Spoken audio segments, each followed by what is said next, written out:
It was a quiet night, one of those shifts where time crawled, and I kept myself awake by counting how many pizzas I'd delivered.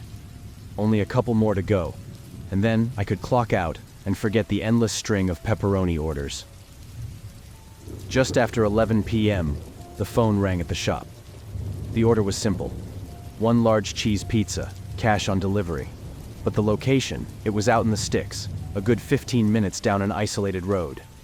I hesitated but grabbed the order anyway. Driving out, the streetlights faded, replaced by towering trees and the hum of my engine. The further I drove, the more uneasy I felt. The GPS led me to a long, narrow driveway, winding through dense woods, no houses in sight. It felt like I was being swallowed by the forest. Finally, the house appeared. An old, decrepit thing with peeling paint and flickering porch lights. The driveway stretched into the darkness behind me, as if daring me to look back. I parked, grabbed the pizza, and knocked on the door. After a minute, the door creaked open. An elderly woman stood there, squinting at me. "I didn't order any pizza," she said in a raspy voice. I stammered, holding out the receipt. This is the address that was called in." She shook her head, her frail hand gripping the doorframe. "No, dear, it wasn't me." Suddenly, the unease I'd felt turned to a sickening drop in my stomach. Something wasn't right. I turned to leave, and that's when I saw it. A car, idling just behind mine, blocking the driveway.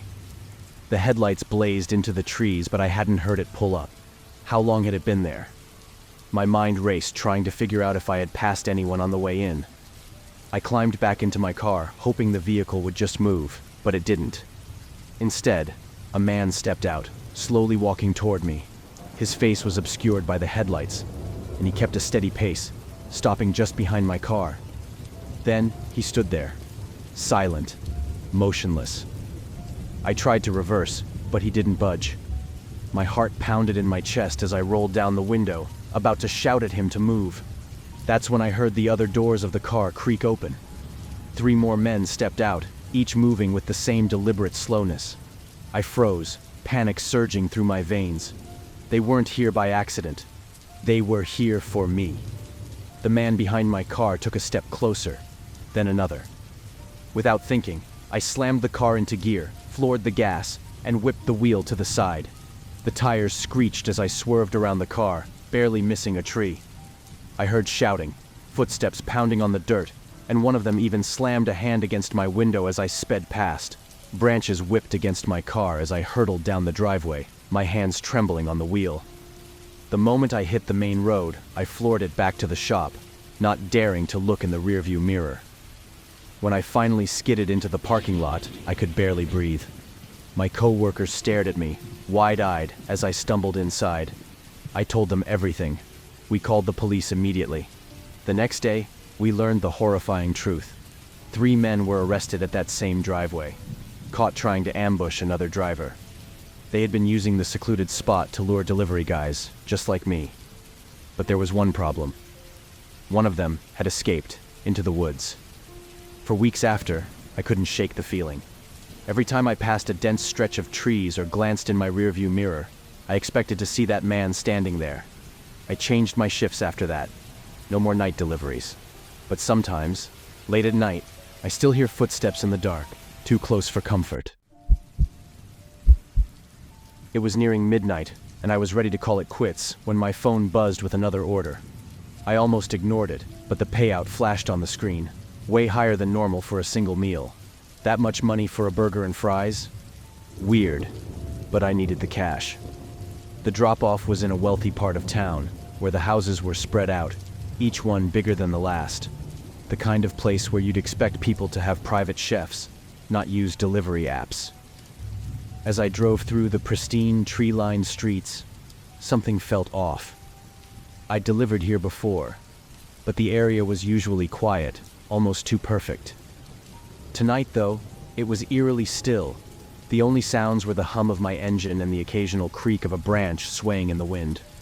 When I pulled up near the address, I noticed there wasn't a house number visible. I double-checked the app. The location pointed me to a spot between 2 massive homes, but it didn't make sense. The pinpoint showed a small structure, a garage, not a house. I texted the customer, "I'm here, but I can't find the address." A reply came almost instantly. "It's behind the garage. Just leave the food there." I glanced up at the garage, tucked away in the shadows between the houses. Behind it? Why would anyone want food left there? My gut twisted, the hairs on my neck standing up as I sat there, phone in hand. I hesitated, debating whether I should just ditch the order. But before I could make a decision, a figure appeared from the darkness behind the garage. A man. He stepped forward, barely visible under the dim streetlight, his face cast in shadow. I couldn't see his features clearly, but I could feel his eyes on me, watching. He didn't speak, just stared. Another text buzzed in. "Leave the food behind the garage." I gripped the steering wheel, my palms sweating. The man hadn't moved, standing there like a statue. Something was wrong. My instincts screamed at me to get out of there, but my curiosity held me frozen for a second longer.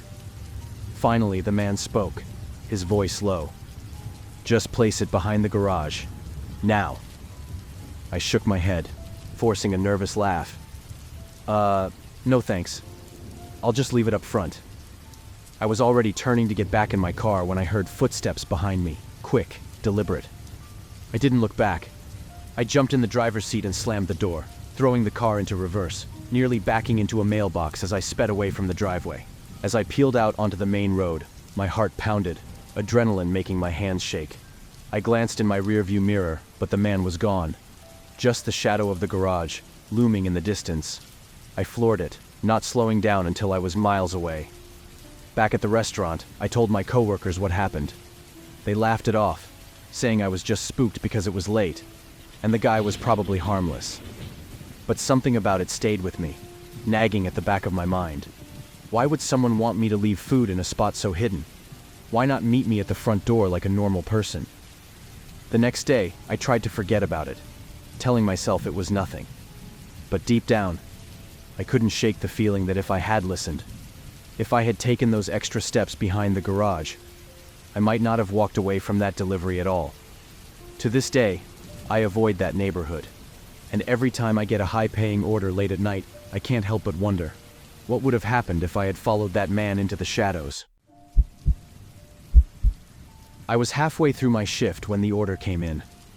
Nothing unusual, just a late-night delivery to a quiet neighborhood. The address was clear, and I was ready to finish the run when my phone buzzed. "Hey, I'm the one who ordered the food," a voice said on the other end, calm but slightly rushed. "I accidentally put the wrong address. I'll text you the right one. Sorry about that." I barely gave it a second thought. It wasn't the first time someone messed up their delivery info. A moment later, my phone pinged with the new location, a couple of miles from where I was. The directions led me down a dark, winding gravel road that I had never been to before. No streetlights, no other houses, just the crunch of rocks under my tires and the faint outline of trees stretching into the black sky. Eventually, I reached the destination, an old house sitting alone at the end of the path.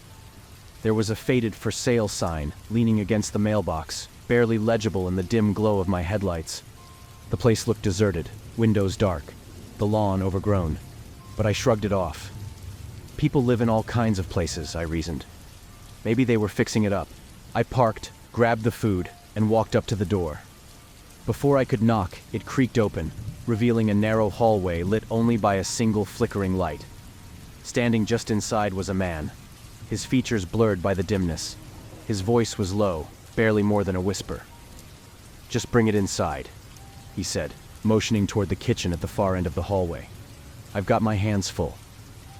A wave of unease hit me, but I ignored it, stepping inside cautiously. The hallway felt too long, too dark, like the walls were closing in.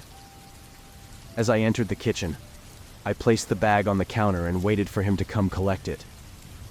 But he didn't. The sink was running, water spilling over the sides, but the man was gone. I glanced around, expecting him to appear from a side room, but the house was silent. Too silent. The kind of silence that makes you feel like you're being watched, every second stretching into an eternity. My heartbeat quickened. Something was not right. Very wrong. "Hello?" I called out, but there was no answer. Instinct kicked in, and I bolted for the front door, my footsteps echoing through the empty house.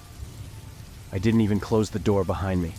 I just got into my car, fumbling with the keys as I floored it down the gravel path, heart pounding in my chest. Back at the restaurant, I told my coworkers what happened, trying to laugh it off. "Probably just some weird customer," I said, but I couldn't shake the feeling that something had been lurking in that house. Something far more sinister than just an odd homeowner. Later that night, I got a message from the app. The customer had called in, confused, saying he never got his food. When I explained what happened, he said the address was correct. He hadn't called or changed anything. That's when I knew something was seriously wrong. I reported it to the police, who went to check out the house the next morning. They found it vacant, completely abandoned. The place had been empty for months. The most disturbing part, they discovered a broken window in the back. Someone had been inside, but it wasn't the homeowner. And when they pulled up phone records, they found no calls were ever made to my number. The police told me the man likely hacked into my phone, tracking my location and rerouting me straight to him. The man, whoever he was, hadn't been caught. He was still out there.